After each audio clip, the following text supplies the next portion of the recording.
وعدہ سچا ہے تو تم کو دنیا کی زندگی دھوکے میں نہ ڈال دے، اور نہ بڑا فریبی یعنی شیطان تمہیں اللہ کے نام سے فریب دے۔ شیطان تمہارا دشمن ہے، تم بھی اسے دشمن ہی سمجھو۔ وہ اپنے پیروں کے گروہ کو بلاتا ہے تاکہ وہ دوزخ والوں میں ہو جائیں۔ جنہوں نے کفر کیا ان کے لیے سخت عذاب ہے، اور جو ایمان لائے اور عمل نیک کرتے رہے ان کے لیے بخشش اور بڑا ثواب ہے۔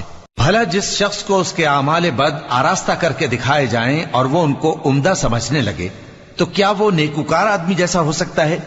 بے شک اللہ جس کو چاہتا ہے گمراہ رہنے دیتا ہے اور جس کو چاہتا ہے ہدایت دیتا ہے۔ تو ان لوگوں پر افسوس کر کر کے تمہارا دم نہ نکل جائے۔ یہ جو کچھ کرتے ہیں اللہ اس سے واقف ہے، اور اللہ ہی تو ہے جو ہوائیں چلاتا ہے، پھر وہ بادل کو ابھارتی ہیں، پھر ہم ان کو ایک بے جان علاقے کی طرف لے جاتے ہیں، پھر اس سے یعنی بارش سے زمین کو اس کے مردہ ہو جانے کے بعد